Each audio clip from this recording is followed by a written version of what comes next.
The Sony A7IV update version 1.10 is back.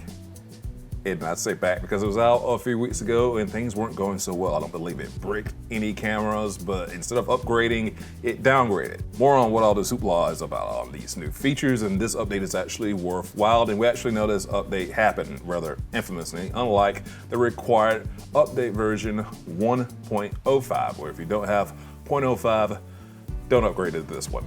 0.10, I do not recommend it. Sony warns you clearly on their website.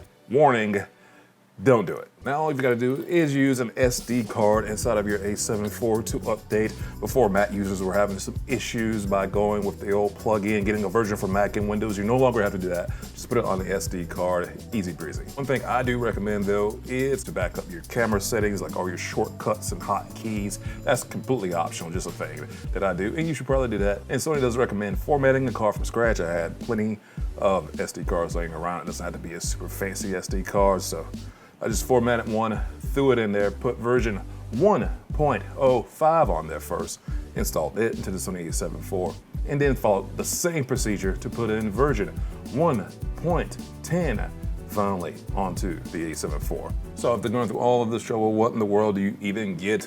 The list on the website tells you get. First up, this update allows you to select M and S sizes in addition to L when using the raw recording lossless compression method. Basically, the point of that is if you're like a wedding photographer, you shoot a lot of groups of people, like at the dance party, things are winding down, or not the most serious photos, you can go into a raw still, but with a compressed mode of small, medium, large. Gets you a little bit more to save room on your memory card. However, Lightroom hasn't updated as of today for these small, medium, large compressed raw files. So that should be coming. It's safe to assume it's going to be rolled out.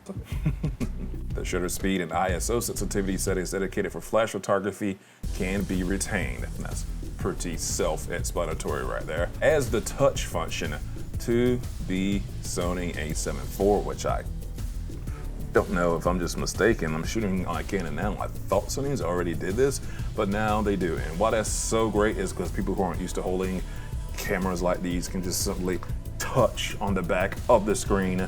Yes, if I had that screen open.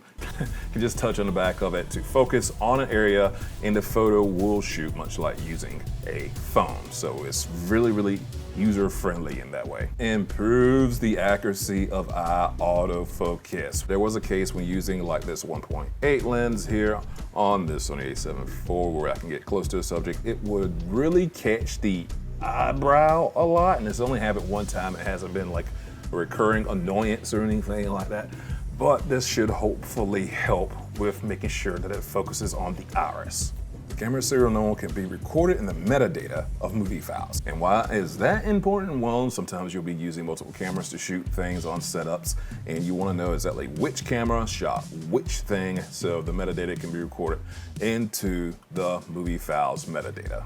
As a 1-minute setting to the power save monitor menu, which can be quite handy. Sometimes, depending on what I'm doing, I need it to stay on a minute. So that helps your overall quality of life when using the Sony A7IV. Fixes an issue where the viewfinder and display may not be brightened according to the ambient brightness, and improves operational stability of the camera. The very first update I did, version 1.01, did help with some of the overheating when streaming with the Sony A7IV, so any more stability, fantastic. The camera can get a bit warm. Hopefully this does something for that. Now, there are a few things about the Sony A7IV I believe no one is telling you about, but I am. So click the video on your screen to watch that, and I've got a comparison to the A7S III and the A7IV, this camera's cousin, that you also don't want to miss. And subscribe to never miss a shot to YeagerShots.com.